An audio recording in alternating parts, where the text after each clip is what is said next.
estuviste, escuché más temprano, hablando con el titular de CEPRELAT, siempre haciendo referencia a estos audios que empezamos a compartir ayer, y se podría hablar de lavado de dinero desde el punto de vista de que no se puede justificar hasta este momento de dónde salió el dinero, cuál es el origen del dinero utilizado para la campaña política.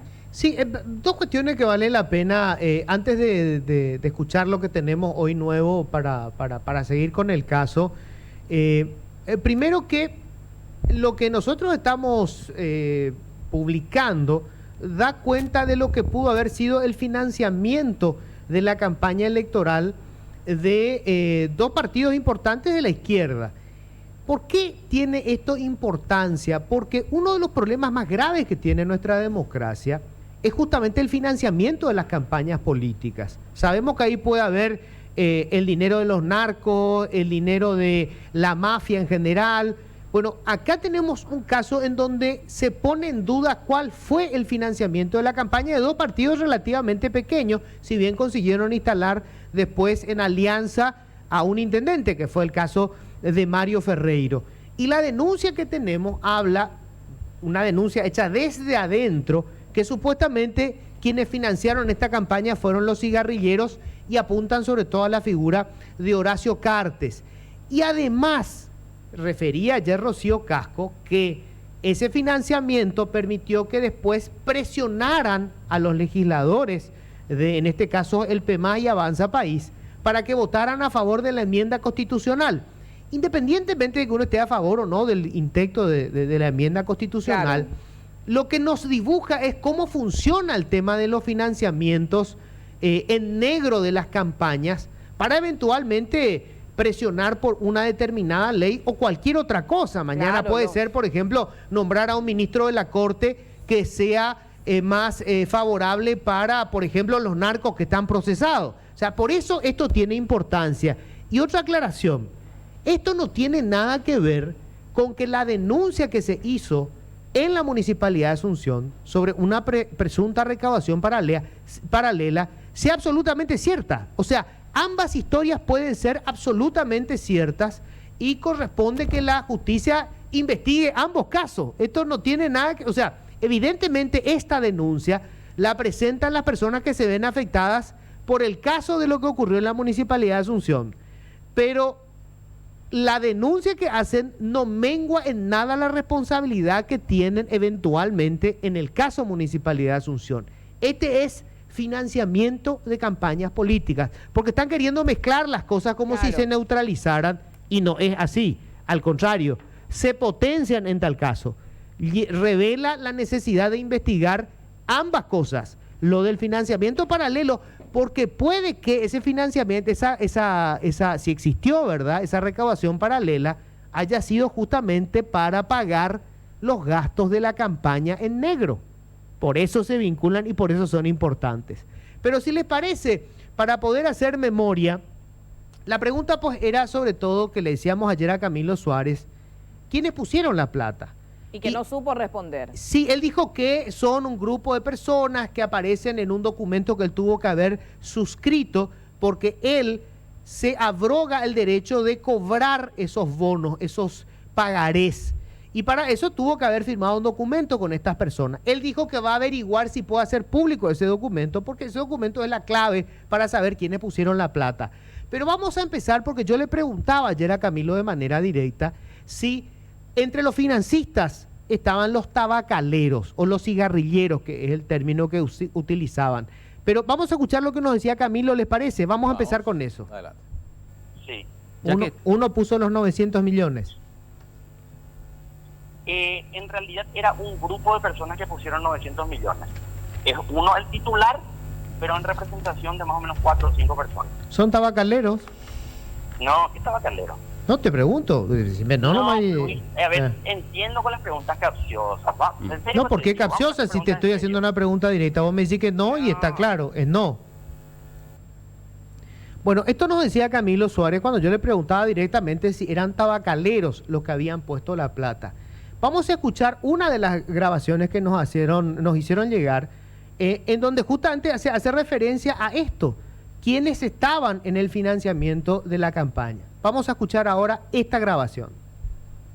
Miren, señores, no sé dónde Guachiré tiene el pagaré de los 1.500 millones. Yo sé que el pagaré de los 1.000 millones tiene López Moreira. De los 1.500 no tengo el diablo dónde está, pero es Guachiré el que tiene ese pagaré. Pero eso es muchísimo antes de las municipales, mucho antes de todo el quilombo, nada, hace años. El pagaré de los 1.000 millones. López Moreira me dijo, decide que me llame y no hay problema. ¿Por qué se cobraban intereses? Porque Bachi me plantea con Gustavo Galeano lo siguiente: esa era plata de los cigarrilleros que administraba por López Moreira. Entonces me dice lo siguiente: mira, yo le voy a poner acá el pagaré al jefe en la mesa, y el jefe va a tener su pagaré y va a usar políticamente eso, directamente. O, si ustedes quieren arreglar con nosotros escondemos el pagaré para que no le rompan la bola políticamente. ¿Y qué? Atención, acá dice Camilo, el que maneja el dinero de los cigarrilleros es López Moreira. El López Moreira que conocemos todos, más reciente, es Juan Carlos López Moreira, el hombre que estuvo trabajando con Horacio Cartes, la mano derecha de Horacio Cartes. Jefe de gabinete. Jefe de gabinete, ¿verdad? Él dice, López Moreira es el que maneja 2.000 millones de guaraníes, dice, un pagaré de 2.000 millones de guaraníes. Él maneja la plata de los cigarrilleros. Después habla de Bachi. El Bachi que conocemos, por lo menos el más popular, por decirlo así, con ese apodo, es Bachi Núñez. Parlamentario. Otro de los hombres de confianza de Horacio Cartes. Y él dice, Bachi Núñez dijo, o López Moreira, mejor dicho, le ponemos al jefe. ¿Quién puede ser el jefe de López Moreira? Obviamente, una conclusión casi inevitable, aunque no necesariamente tenga que ser cierta, podemos equivocarnos, es Horacio Cartes.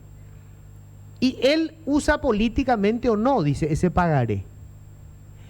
¿Por qué esto es importante? Porque nos decía Rocío Casco que cuando era diputada recibió el pedido, entre comillas, de que votara a favor de la enmienda constitucional. O sea, ¿vieron cómo esto se va conectando? Vale. Y cómo nos dibuja, porque a lo mejor lo de la enmienda puede ser bueno o malo, no importa.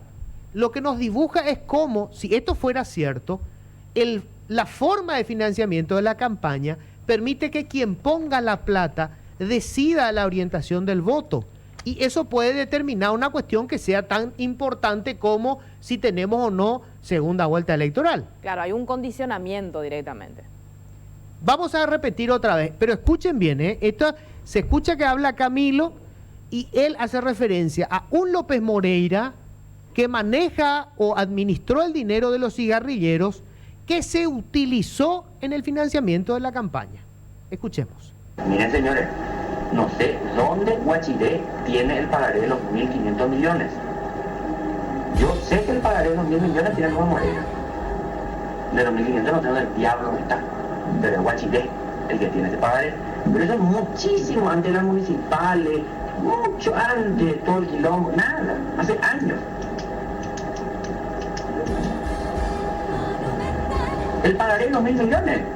López Moreira me dijo, decide que me llame y no hay problema. ¿Por qué se cobraban intereses? Porque Bachi me plantea con Gustavo Galeano lo siguiente: esa era plata de los cigarrilleros que administraba por López Moreira.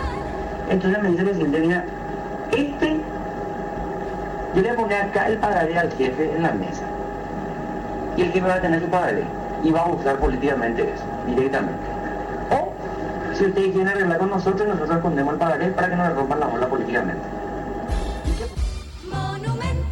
Gustavo Galeano, dice él. Hay un Gustavo Galeano que efectivamente es tabacalero, según la información que nosotros tenemos. Perfil no sabemos si es Gustavo Galeano. Claro. El que encontramos que está en el ámbito, vamos a decirle, en su perfil de LinkedIn, aparece un Gustavo Galeano como director financiero de Palermo S.A. El director financiero de Palermo S.A. Ok. O sea, esta es la historia que tenemos ahora a partir de esta conversación que tiene con alguien, Camilo Suárez, y que le graban y que nos acercaron. ¿Por qué hacemos pública esta información? Vuelvo a insistir con esto porque es muy importante, porque esto revela, si se confirma que esto es cierto, cómo se financia una campaña política y cómo los financistas, si no están registrados, si no se hace público que financiaron, pueden terminar influyendo o definiendo votaciones, por ejemplo, en el Parlamento Nacional. Y lo que me decía Carolina hace rato, lo que explicaba Carlos Arrey, es que como ahora esto se hace público, que hay un financiamiento que está en duda, los partidos están obligados a decir cuál es el origen de los fondos con el que se financió su campaña. Y si no pueden demostrar el origen de los fondos, se presume lavado de dinero. Y eventualmente un fiscal debería de oficio iniciar la investigación. Claro, no es necesario que alguien en este momento plantee una denuncia. Con conocer estos antecedentes, estas grabaciones, las declaraciones del propio Camilo Suárez, que ayer decía, le voy a preguntar a mi abogado para que me recomiende qué hacer. A partir y considerando estos elementos, entonces puede actuar la Fiscalía. Es así. Tengo una grabación más que nos acercaron también. Vamos a escuchar y préstenle mucha atención esta segunda grabación. Yo me siento también protagonista de esa victoria del 2015, por más que yo no haya ocupado ningún cargo, no haya habido ningún cargo, nada. Para mí sería una derrota personal histórica ver que se funda ese proyecto político, pero yo no quiero ser el que termine matando el proyecto. Ahora bien, si me ponen a mí entre la espada y la pared y me dicen, no, contigo no vamos a hablar, no vamos a negociar, no vamos a acordar nada. Eso es lo que yo digo a la gente. Bueno, si me tratan así y me quieren hundir, y yo por lo menos, para tranquilizar mi conciencia, voy a hundir también a ellos. A menos que negociemos y acordemos. Lo que yo estoy pidiendo es una negociación de acuerdo. Es más, yo le hice decir a Adolfo, yo no soy abogado, pero las empresas, por ejemplo, si tienen contrato de confidencialidad, lo que sea, yo no voy a firmar lo que sea, en acordar lo que sea. Pídanme alguna garantía, que voy a dar la garantía de mi silencio.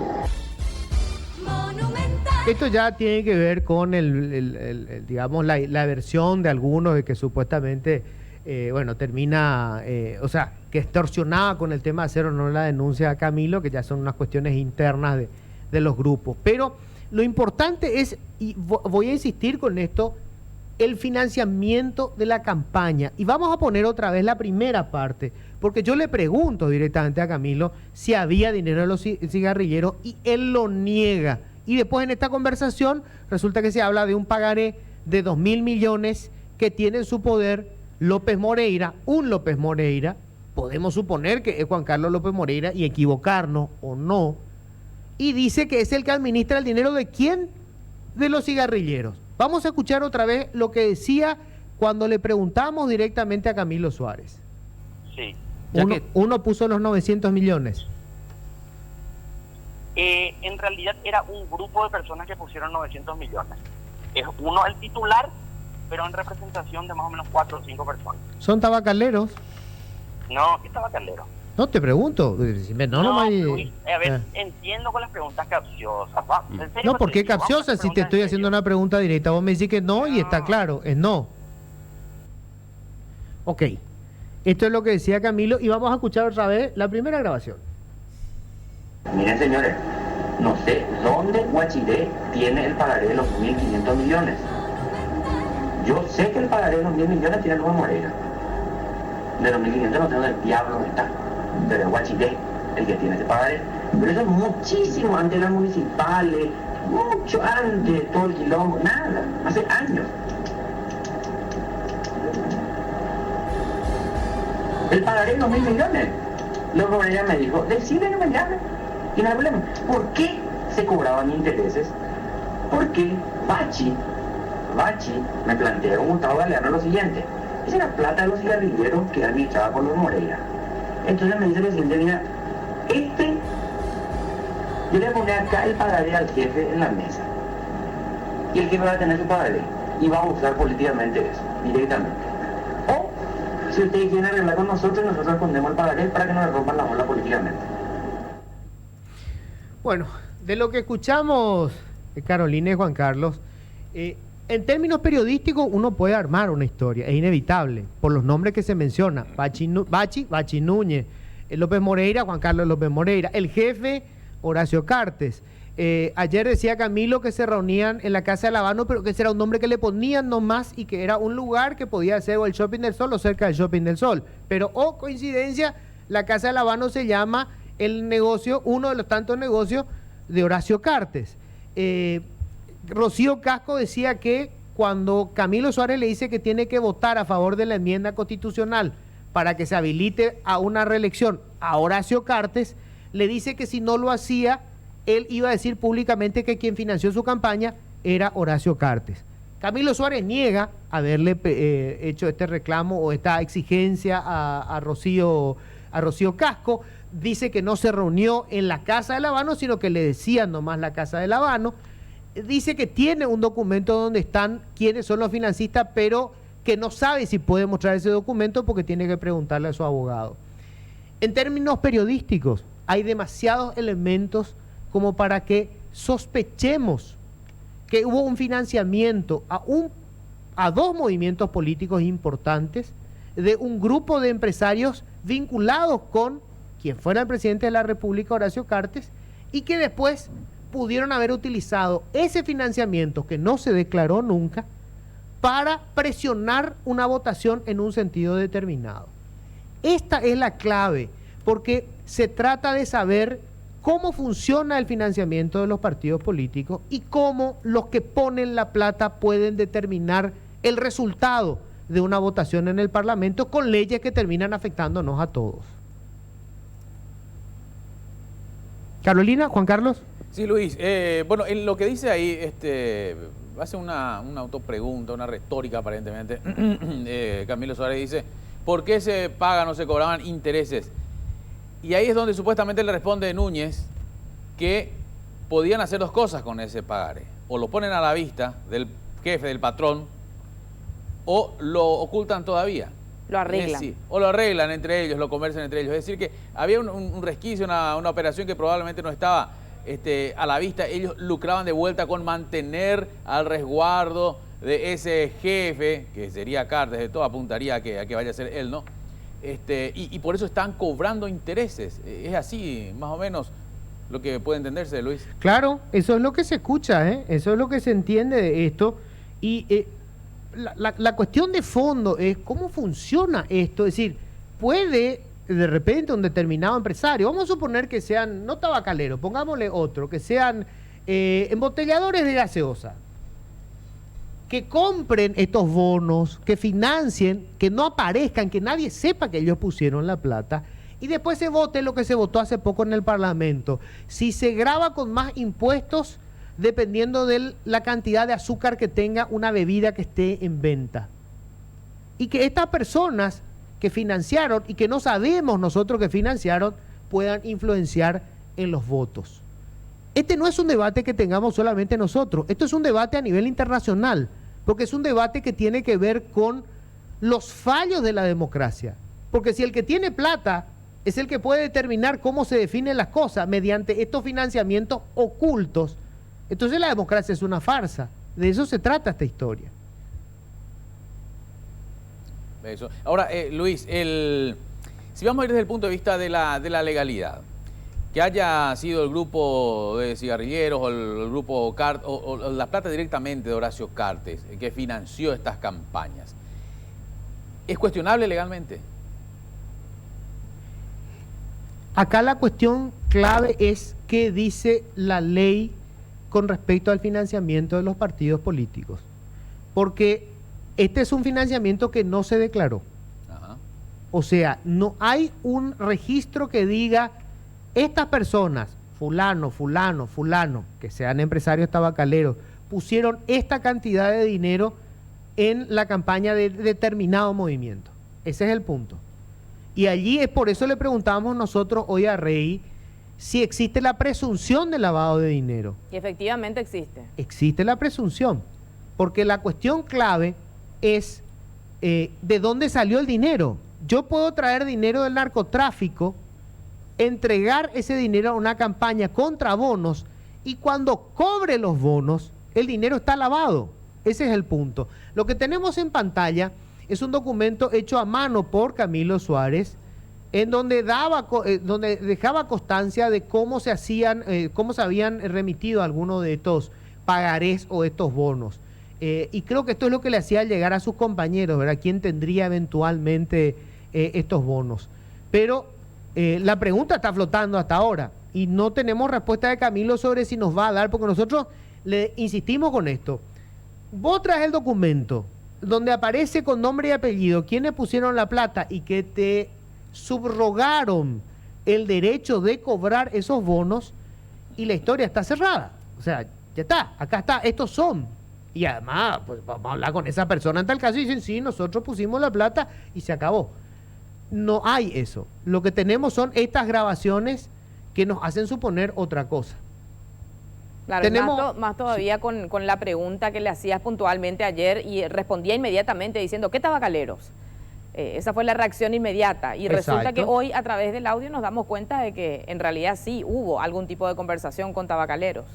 Vamos a repetir una vez más, ¿sí? Dos cosas. Primero, la pregunta concreta a Camilo y después lo que Camilo dice en esa grabación. Sí. Uno puso los 900 millones. En realidad era un grupo de personas que pusieron 900 millones. Es uno el titular, pero en representación de más o menos 4 o 5 personas. ¿Son tabacaleros? No, ¿qué tabacalero? No, te pregunto. Luis, a ver, entiendo con las preguntas capciosas. ¿En serio? No, ¿por qué capciosa? Si te estoy haciendo una pregunta directa, vos me decís que no y está claro, es no. Miren, señores, no sé dónde Guachiré tiene el pagaré de los 1.500 millones. Yo sé que el pagaré de los 1.000 millones tiene Rubén Moreira. De los 1.500 no tengo el diablo donde está. Pero es Guachiré el que tiene ese pagaré. Pero eso es muchísimo antes de las municipales, mucho antes de todo el quilombo, nada, hace años. El pagaré de los 1.000 millones. Luego Moreira me dijo, decide que me llame. Y no hay problema. ¿Por qué se cobraban intereses? Porque Bachi me plantea con Gustavo Galeano lo siguiente. Esa era plata de los cigarrilleros que era administrada por los Moreira. Entonces me dice lo siguiente, mira, yo le voy a poner acá el pagaré al jefe en la mesa. Y el jefe va a tener su pagaré. Y va a buscar políticamente eso, directamente. O, si ustedes quieren arreglar con nosotros respondemos el pagaré para que no le rompan la bola políticamente.